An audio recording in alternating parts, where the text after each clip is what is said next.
Esse é um grande desafio para a igreja no mundo inteiro, esse repensar, né, essa reestruturação do seu modo de evangelização. Hoje eu estava vendo no site do Vaticano um desses peritos, né, na área de missionariedade, e ele mesmo chamou a atenção para ele, né, puxou o perigo para ele, dentro de uma das perguntas do entrevistador, quando ele fala da postura que a igreja urgentemente precisa ter, para ela sair um pouco, né, do que ela até hoje manteve como uma certa segurança e que não responde mais à realidade do povo. Quem esteve na Europa recentemente está vendo, né, que ela está definhando no seu catolicismo. E o cheiro está vindo para cá, para a nossa América. A América do Norte já se perdeu, a América Central se perde, a América do Sul começa a ter agora uma lambança no mercado religioso. Isso nos assusta um pouco. O fato de sermos o maior país católico do mundo ainda nos dá uma certa tranquilidade, mas aí vale a pena perguntar, qual catolicismo? Porque às vezes a gente carrega um estandarte sem perceber um pouco os perigos que já estão entrando de maneira concreta, né, como um vírus, tomando conta. Daqui a pouco rói o nosso pé, a gente cai e não percebe. Que bom que a igreja tem dado esse suporte, né? E olhar para esse tempo, chamado de inspiração catecumenal, é nos dar a oportunidade de ir lá na raiz da nossa vida e da nossa experiência. Por favor, podem abrir, quem tem a Bíblia, Lucas, rápido, né, para a gente ganhar tempo, Lucas capítulo 9,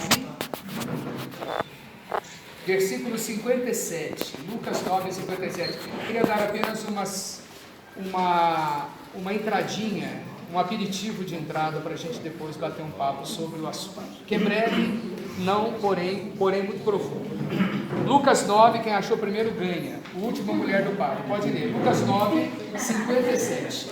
E aconteceu que, indo eles pelo caminho, lhe disse um: Senhor, seguir-te-ei para onde quer que fores. Segue. E disse-lhes Jesus: as raposas têm covis, e as aves do céu ninhos, mas o Filho do Homem não tem onde reclinar a cabeça. Ponto. Eu falo que Jesus é um excelente promotor vocacional. Senhor, eu quero seguir você. Olha que não é fácil. A gente faz o inverso, até fala que é legal, bacana, para ver se o pessoal vem. Aí Jesus fala assim, Ok, vamos centrar em Jesus. Mateus 10, 26. Mateus 10, 26. 26 seguintes. Mateus 10, 26. Quem achou pode ler, por favor. Jesus lhe disse: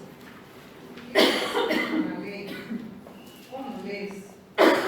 Ele respondeu: amarás o Senhor teu Deus de todo o teu coração e com toda a tua alma. Vamos lá, Mateus 10. Desculpe. Isso. Eu estava lendo Lucas. Não, mas tá bom, Lucas também é bem-vindo. Mateus 10, 26. Não os temais, pois, porque nada há de escondido que não venha à luz, nada de secreto que não se venha a saber. O que vos digo na escuridão, dizei-o às claras. O que vos é dito ao ouvido, publicai-o de cima dos telhados. Não temais aqueles que matam o corpo, mas não podem matar a alma. Temei antes aqueles que pode precipitar a alma e o corpo na geena. Ok. Focalizemos a nossa atenção nesse homem, Jesus. Veja essa palavra que ele fala, a centralidade da verdade que está nele. Mateus 11, vira uma folha aí, 28. Mateus 11, 28.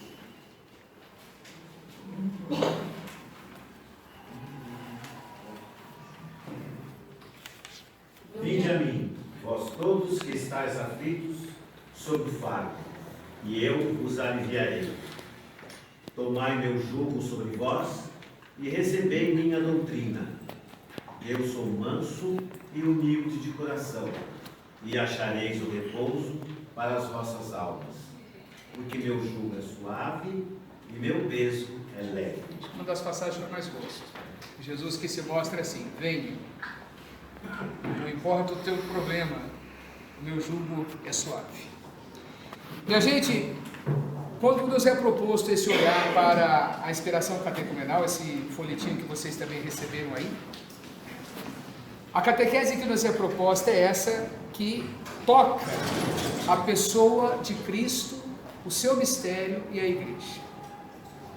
O grande desafio que nós precisamos ter enquanto evangelizadores é levar essa experiência de, em primeiro lugar, minha, descobrir, mas não uma descoberta apenas científica, especulativa, como falamos na exegese, uma descoberta experiencial.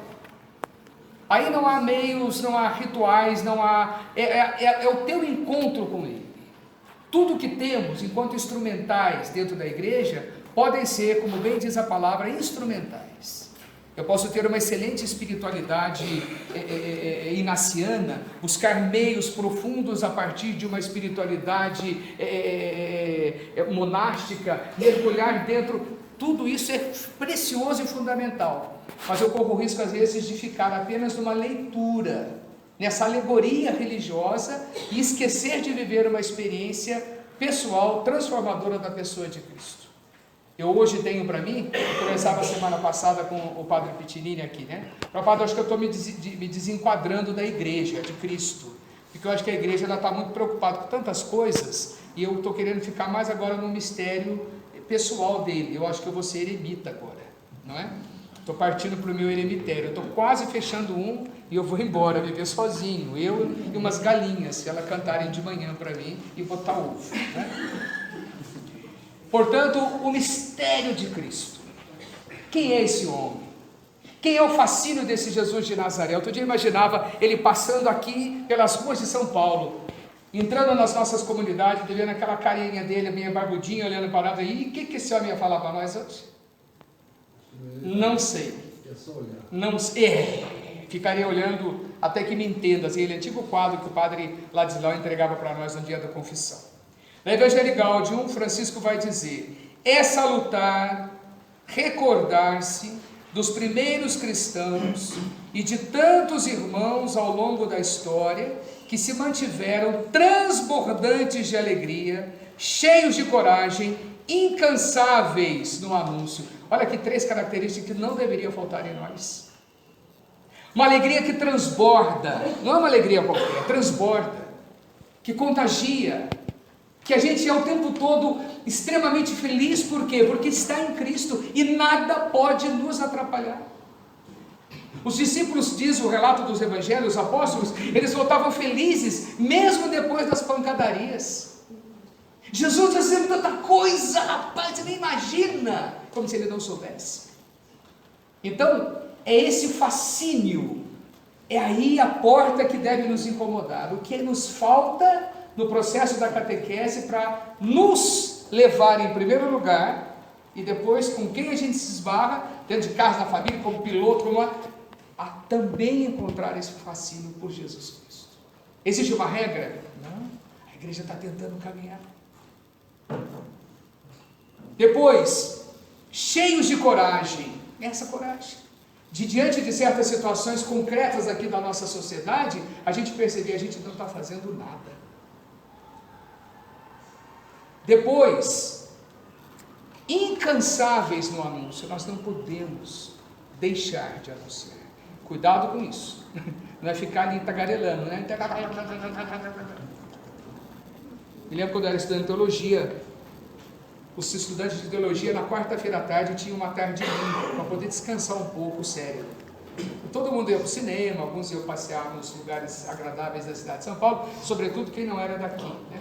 A gente recebe estudantes de Recife, Campo Grande, enfim, do Sul. E naquele ano, eu me lembro, eu pedi ao padre diretor nosso, era o padre Vilar, e depois ficou bispo, disse a ele: padre, eu quero ficar no Hospital Emílio Ribas, porque sei que ali existe uma pastoral que é de olhar aquelas pessoas, animada, fundada e cuidada por Dom Paulo Armes, e lá vou eu. Primeiro dia eu fiquei encantado e decepcionado. Dava a hora do almoço, eu pegava o meu jaleco branco e ia para o hospital. Chegava lá, recebia máscara, luva, touca, e aí entrava nos 8 andares até então e começava a visitar todos os leitos, todos, sobretudo aqueles abandonados, né? E Dom Paulo dizia sempre para mim: você vai ser um bom diácono, que isso aqui é diaconia, não é fazer a experiência de estar longe da realidade. Só que você vai entrando na vida dessas pessoas e dessas realidades e não percebe o quanto isso vai nos transformando. Os irmãos de comunidade foram percebendo isso.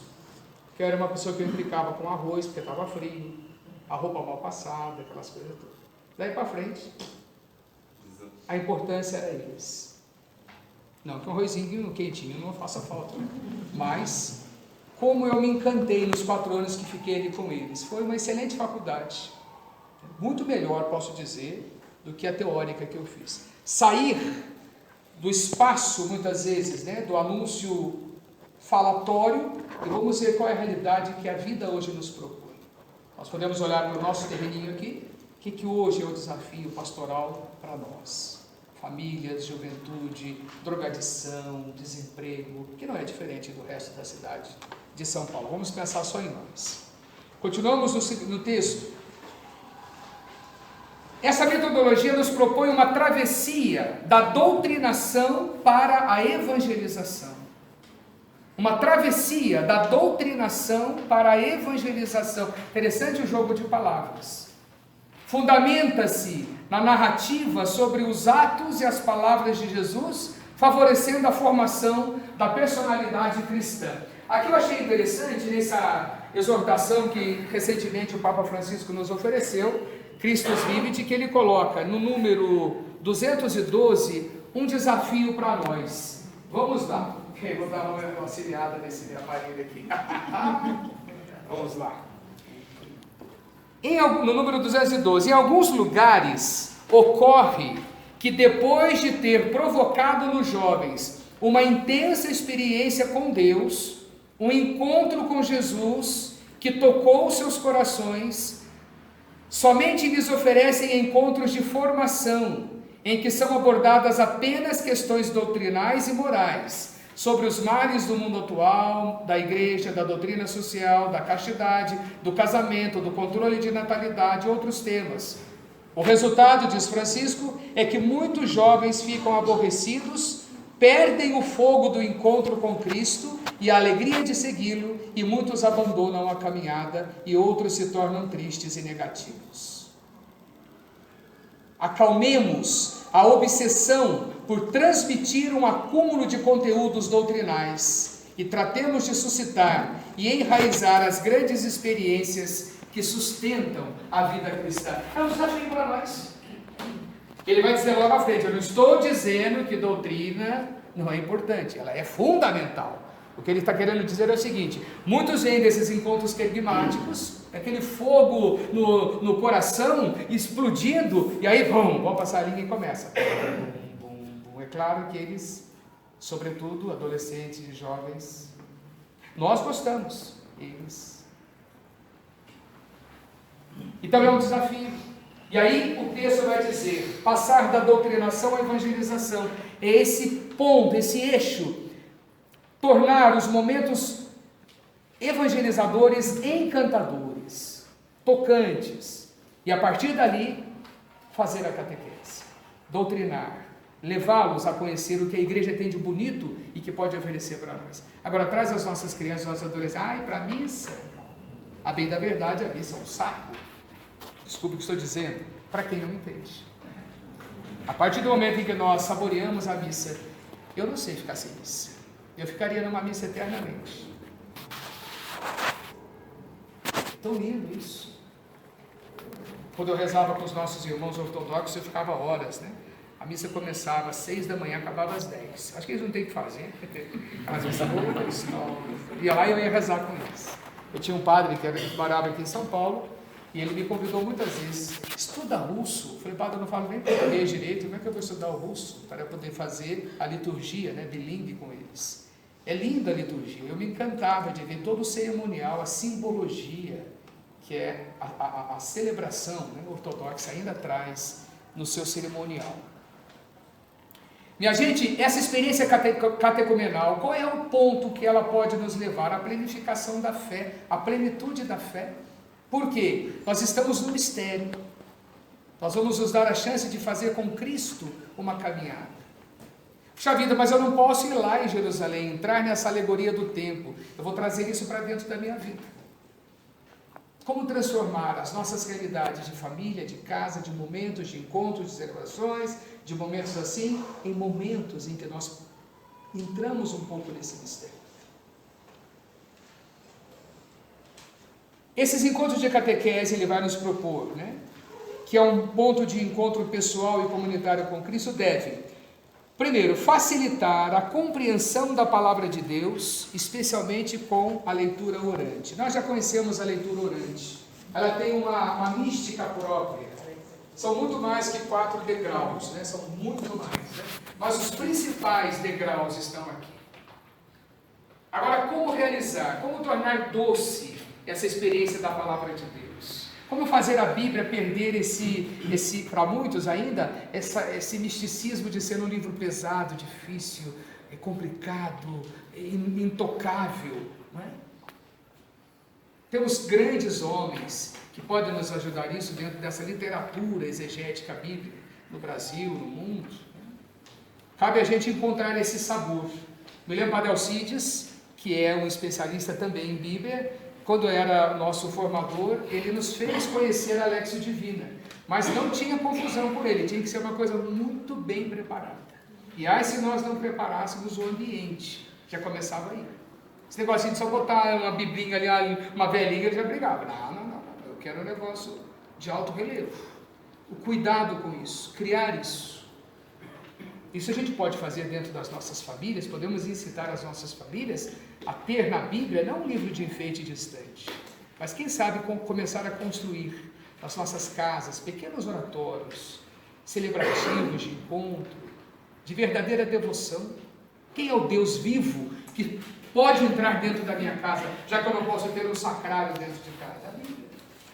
É o Deus vivo que está ali. Da oração e da celebração, promovendo a interação fé e vida, trazer a oração para cá. Eu provoquei aqui, por exemplo, durante a novena da Auxiliadora, eu falei, quem sabe, daqui a pouco, a gente consiga fazer orações mais nossas. Não aquela que está na liturgia diária. É bonitinha, mas de repente nós temos tantas coisas bonitas para rezar aqui na nossa vida. Vamos aprendendo a arte de orar. Orar é fácil.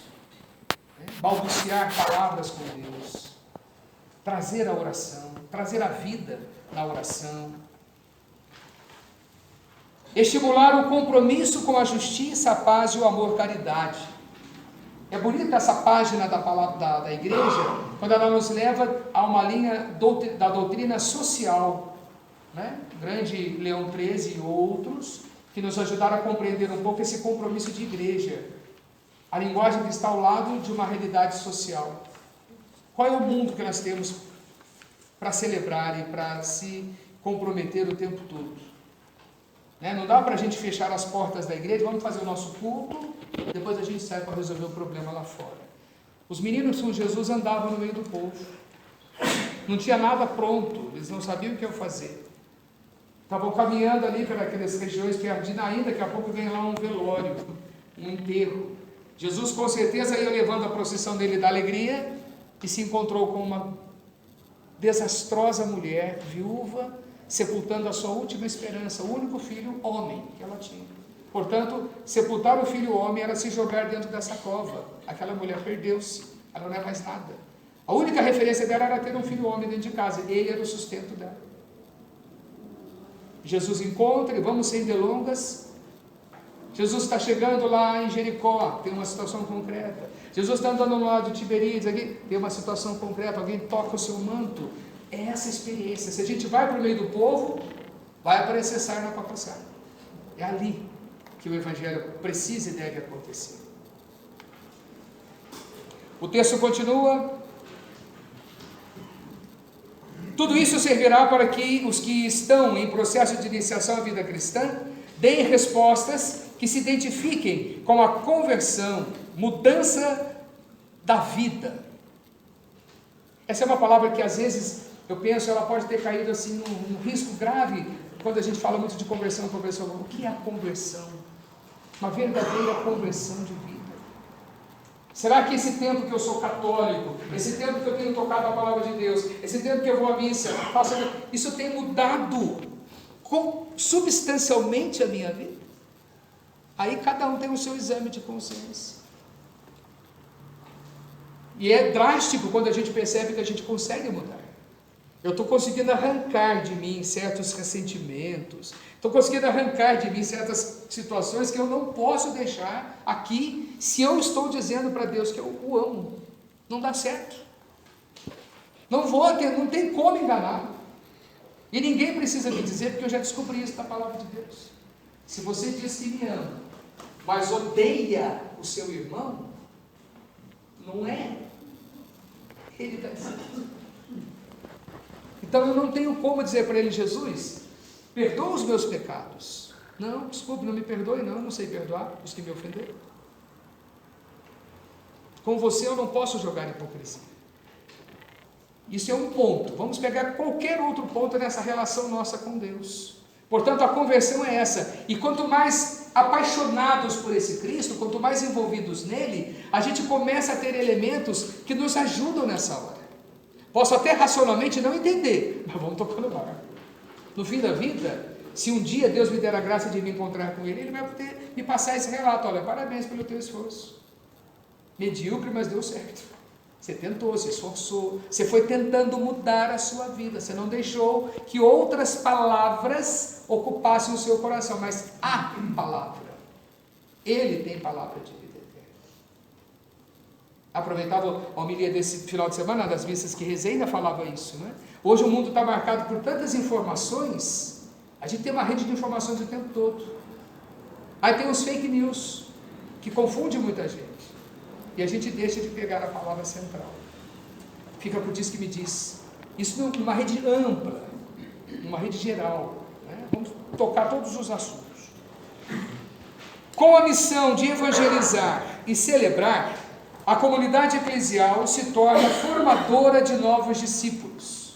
Olha aí o ponto da formação. Com a missão de evangelizar e celebrar, a nossa igreja, ela se torna um centro de formação de discípulos. Por isso que a experiência catecumenal, ela está intimamente ligada ao aspecto catequético, mistagógico, ao aspecto litúrgico. Mas vamos entender a liturgia, minha gente, não como essa oficina teológica de regras. Liturgia é simplesmente o ato de celebrar. Vamos botar aqui uns símbolos e vamos fazer isso aqui chegar até Deus. Uma vez eu coordenei o Encontro Nacional da Juventude aqui em São Paulo, foi uma região em Caieiras, não sei onde era, e cada noite era uma região do Brasil a cuidar da liturgia. Imagina quando foi o coração de Manaus, as aldeias indígenas que cuidaram da missa. Só o padre estava vestido. Alguém vai dizer na luz: nossa, como é que a pessoa vai assim no ofertório? Opa, eu sou de São Paulo, capital, tal. A menina é do coração da Amazônia, o máximo que ela vai usar, de vez em quando, é uma folhinha de bananeira. Está vendo como a nossa cabeça é medíocre para compreender o que é a simbologia, o que é a riqueza, o que é o desrespeito, mas o que é a cultura. Não é? A bem da verdade, com tristeza, as celebrações que foram mais pobrezinhas foram a nossa da região de São Paulo. Acho que a gente se perdeu tanto que se a gente for ver, o que a gente tem culturalmente? Vamos entrar com um prédio na peça, assim, é a nossa era, né? São Paulo é a tecnologia, é o avanço. E por conta disso ela perdeu. Né? Segundo seus passos, toda a comunidade vai se revestindo de Cristo até que Ele se torne tudo em todos. Gente, isso aqui é apaixonante. Uma comunidade vai se revestindo de Cristo. Revestir é tomar essa veste, vamos vesti-la. É nossa. Eu vou me vestir de Cristo. Eu tenho que ser Cristo na vida das pessoas. Nós temos um caminho muito difícil. até que ele seja tudo em todos. Desafiador. A proposta que esse caminho nos propõe, mas não desanimador. Né? Se não encontram na igreja, diz a Evangelho, se não encontram na igreja uma espiritualidade que os cure, liberte, encha de vida, encha de paz, ao mesmo tempo que os chame à comunhão solidária e à fecundidade missionária, acabarão enganados por propostas que não humanizam nem a papa. Ok? Viu? Quem mandou isso aqui para nós estava bravo com a gente. Mas está lindo o trabalho. É isso aqui. Oxalá possamos chegar nisso um dia. Nós não podemos desanimar. Que bom ter essa meta. Então vamos trazer para tudo. Todos os nossos grupos, toda a nossa lição catequética. Uma paróquia só será verdadeiramente paróquia se ela for totalmente catequética em tudo. Desculpe dizer, até quando você levanta o tampo sanitário, tinha que ter uma mensagem: o Senhor é o meu pastor, nada me faltará. Tinha o banheiro lá na paróquia São José, tinha uma frase que um dia eu tive que contar na missa, o banheiro do padre: o Senhor transformará os seus farrapos em adornos de alegria. Falava do salmo. Eu fiquei olhando para aquilo e falei: verdade, o Senhor transforma os seus farrapos em adornos de alegria. Melhor frase para banheiro não tem que essa, né? Uma vez eu botei no canil também, tem lá em Coríntios, né? Cuidado com os cães. Lá eu não perdoei não, cuidado com os cães, Coríntios, tal. Verifique que depois eu não me lembro a passagem. Só acho que o padre sabe tudo de cor, né? Padre, qual é aquela passagem tal? Eu não sei, minha filha, deve ser lá pro Tietê. Admiro quem guarda muitas passagens. Catequistas e comunidades se empenham para acolher e se comprometer com um novo modelo, um novo rumo que nós vamos dar, que nós precisamos dar. Tá bonito, viu? Eu participei de uma dessas reuniões agora pelo Sino, né? Estou chegando aqui também. Tá bonito, tá todo mundo pelo menos preocupado. O que nós vamos fazer? Que bom, não é uma igreja que está assim olhando a banda passar. Vamos lá, o que nós vamos fazer? Não está tendo ainda muito, mas vamos o que nós vamos fazer. Vamos tentar, vamos chegar lá. Temos muita coisa. E aí cada um vai achar os pontos em que eu sei que dessa forma eu posso contribuir para com um todo. Superar os modelos atuais e pouco eficazes no processo de vinculação com a comunidade é o grande desafio para a catequese. Esse é o ponto que mais pega a gente. Superar modelos atuais e pouco eficazes no processo de vinculação com a comunidade. Papa Francisco bate nessa tecla, desde o início do pontificado dele, alguns anos atrás. Atenção às pastorais de conservação. Se a pastoral é boa, mesmo que ela tenha 200 anos, não mexa. Está indo bem? Está dando resultado? Show! A implicância dele, de todos nós, é: de repente você está ali levando uma linda pastoral que não rende mais nada. Fica ali cozinhando ovo. E não vai. Então você poderia estar aproveitando a eficiência do material, do pessoal em outras dimensões. Mudar é fácil? Nós sabemos que não é. Vamos recordar a igreja antes do Vaticano II e depois. O Vaticano II já tem 50, mais um pouquinho. Ainda está difícil. Tem gente que não quer. Imagina uma mudança pequena que seja. Mudanças pequenininhas. Lá, o padre já mudou a cruz da igreja, não gostei. Tantos anos era aquela cruzinha de madeira, de barro, agora ele botou uma de... Não é assim que às vezes funciona? Não é aqui, eu não mudei cruz nenhum. Não mudei cruz. Padre Douglas que riu outro dia porque teve um problema com o sino, né? Agora o sino voltou a tocar, graças a Deus. Quem falou assim: o pároco já arrancou o sino. Eu não arranquei o sino! Foi na reforma que eles cortaram um bendito raio do fio lá que pronto, deu certo. Mas hoje a gente brindou o sino da igreja que voltou a tocar. Aí o Douglas disse: não adianta, tudo que der errado a culpa é do Papa. Não adianta. Ele lembrou os tempos dele de Sorocaba.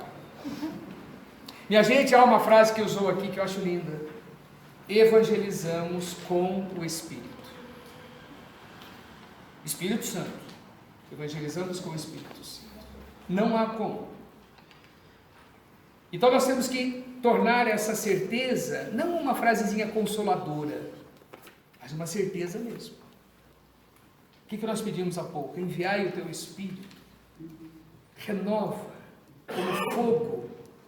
O que você fez um dia no coração dos seus apóstolos, faz em nós também.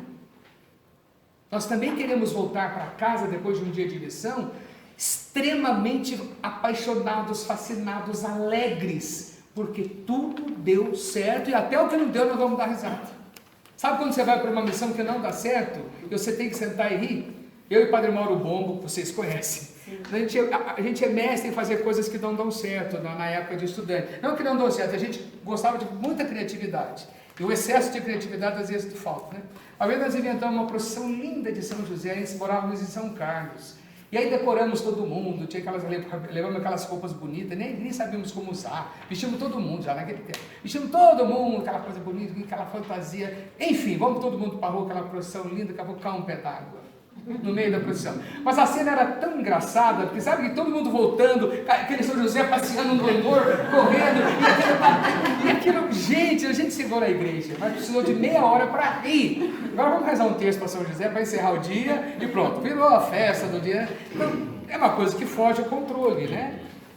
Chuva, no dia aqui de Nossa Senhora Auxiliadora, nós ficamos naquele impasse, faz uma procissão rápida, que se chover atrapalha tudo, né, tadinha? Então, evangelizar com o Espírito, que é o Espírito Santo. Nós não podemos fazer nada sem Ele. Estamos para começar a sua novena agora, né? É um tempo oportuno para nós. O que torna o agente de pastoral um evangelizador com o Espírito e não somente com espiritualidade é a sua fidelidade e docilidade ao Espírito, a sua presença, a sua certeza em nós. Olha que bacana o jogo de palavras. Não só com o Espírito, né? Com o Espírito, não com a espiritualidade. É muito mais do que isso. É Ele que dá essa plenitude em nós. Nos faz próximos à vida das pessoas. E qual é o grande desafio que, ao meu ver, essa folha nos propôs? A conversão pastoral em vista da construção de ambientes de anúncio e encontro com Jesus Cristo. A nossa igreja, as nossas comunidades são hoje lugar de encontro e anúncio de Jesus Cristo. E rapidamente, para dar um tempo, esse material que vocês lançaram ano passado, por sinal muito bom, né?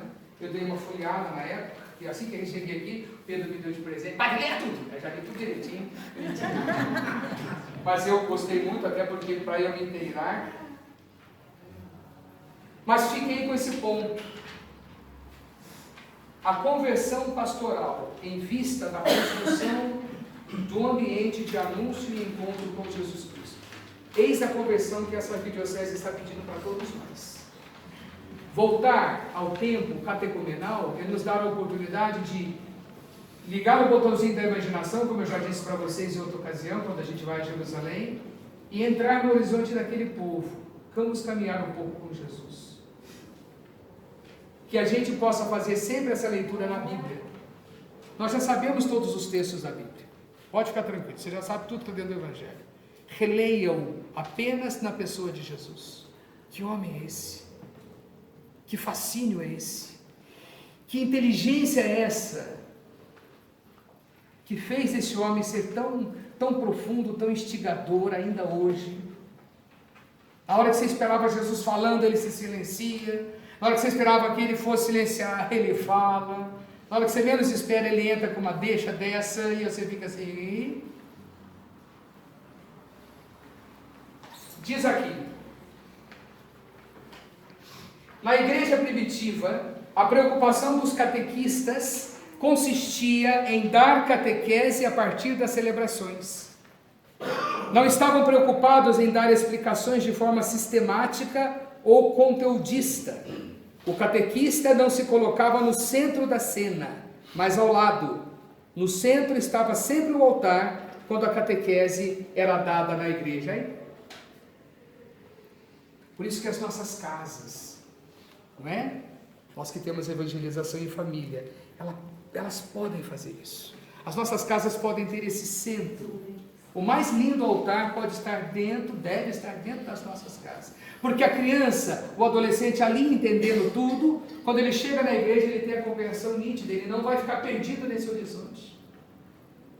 Então é um grande compromisso que chama a nossa responsabilidade. Era aquelas coisas de tradições. Lia numa entrevista ainda hoje, as tradições caíram. Para quê? Para que casar? Para que constituir relacionamento? Para que ter família? Então para que ter valores? Para que ter mesa? Mesa hoje é um lugar de enfeite. Você botar aquele negócio de fruta seca, vai ficar bonito, não é? E meu pai e minha mãe jamais permitiu. A mesa é um lugar sagrado. Não se senta de boné, não se senta em casa de 7 homens, ninguém senta sem camisa, ninguém chega de qualquer jeito. Rezamos e aqui não se conversa conversinha à toa. Que bom que naquela época não tinha celular.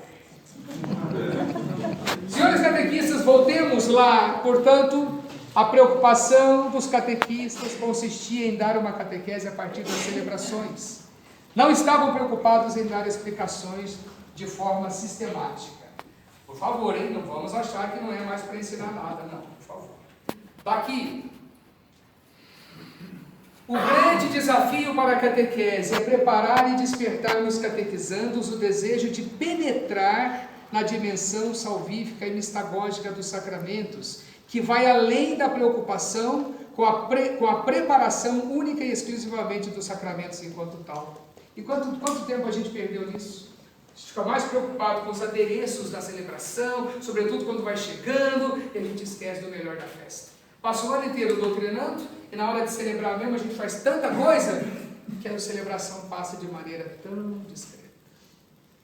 A própria igreja, viu gente? Fiquem tranquilos, não é um problema laical não. A própria igreja se esqueceu disso aí. Nós esquecemos disso aí. No número 3, um outro ponto que eu destaquei aqui, muito bonito. A igreja querigmática e missionária olha que bonito, é uma igreja peregrina, é uma igreja desinstalada, é uma igreja samaritana, é uma igreja misericordiosa. Olha que lindo isso! A igreja querigmática missionária é uma igreja peregrina, desinstalada, samaritana, misericordiosa, tem o evangelho no coração e nas mãos, e acolhe quem está desnorteado, caminha com as pessoas em situações difíceis, cura as feridas. Acabou, vamos para casa, vamos fechar a igreja. O senhor viu a matéria falando disso? Sim. Na sede, a Aliança da Misericórdia levou para a rua o Santíssimo e vários padres. Nossa, eu estava comentando com a Ângela. Em São José nós tínhamos uma comunidade e nós fazíamos isso, adorações nas praças. Era meio assim assustador, né? Porque é aquela coisa, né? Pode ou não pode, é só o dia do Corpus Christi, e como é que fica? Deu um boné velho. Falei, pô, tchau, tá bom, então vamos, o que a gente pode fazer? O bispo veio e chama a atenção, a gente recolhe tudo, não vai para casa. Mas é um ato, é um gesto para dizer, nós vamos estar sempre nesse dilema, né? Senhores, eu sei que aqui tem tantos doutores aqui, é o dilema nosso, né? Nós não queremos, de certa forma, trair, né, um ritualismo. Já estou jogando uma questão para vocês. E, em contrapartida, como fazer para essas pessoas se aproximarem do mistério de Deus? Um dia eu estava numa crise existencial muito grande e dizia, a bem da verdade, a Eucaristia devia ser para os que não prestam. Mas só pode chegar para perto dela quem está arrumadinho. Pode discordar, não concorda comigo, isso é um ponto meu, não é? Se Jesus vem desesperadamente para os imprestáveis, meu filho, eu não vim para quem tem saúde. Tá certo, você vai dizer assim, mas padre, para eu chegar perto dele eu preciso passar pela reconciliação. Tudo bem, quantos chegam perto de um sacerdote para reconciliação? Ou quando o sacerdote vai perto daqueles que mais precisam para uma reconciliação? É só um ponto para deixar vocês angustiados, viu? Não é culpa minha. Mas olha que lindo isso aqui. A igreja querigmática, missionária, é uma igreja peregrina, desinstalada, samaritana, gente. Cuidadora, misericordiosa. Tem o Evangelho no coração e nas mãos, acolhe quem está desanimado, desnorteado, caminha com pessoas em situações difíceis, cura ferida, ponto. E no último volume diz: a atitude do bom samaritano, de profunda atenção e acolhimento ao outro, que está lá em Lucas 10, nos revela que somos mediadores do amor salvador de Deus, acolhedores atentos à situação existencial das pessoas, levando-as para a hospedaria, que é a comunidade paroquial. Olha que lindo! Será que a nossa comunidade paroquial é uma hospedaria? Oxalá que seja. Tomara que cheguemos. Podemos dizer somos em algum momento. Podemos ser muito mais. Tem muita coisa bonita sendo feita nas nossas igrejas, aqui também. Mas podemos mais. Podemos ousar. É que a gente fica pensando em mudar. Exato. Tem melhorar. Exato, exato. De repente, coisinhas que fazemos já, vamos caprichar mais um pouquinho, vai ficar muito melhor. Numa acolhida, numa forma de receber, não sei, não é? Está aqui. E por fim, ir ao essencial é antes caminhar em profundidade rumo ao que conta e tem valor para a vida. O nosso discipulado não pode ser motivado simplesmente por um costume. O discipulado não é algo de estático, mas um caminho contínuo para Cristo. O nosso discipulado não pode ser motivado simplesmente por um costume. Às vezes a minha secretária paroquial da antiga paróquia, ela vinha: ai, padre, isso aí é fogo. Você vai tentando arrumar um jeitinho de tudo dar certo, para todo mundo sair daqui feliz. Falei: olha, somente vai poder chamar a atenção de mim um dia, quando lá chegar, será Deus. Eu fiz a minha parte. Conscientemente tenho certeza que eu não errei.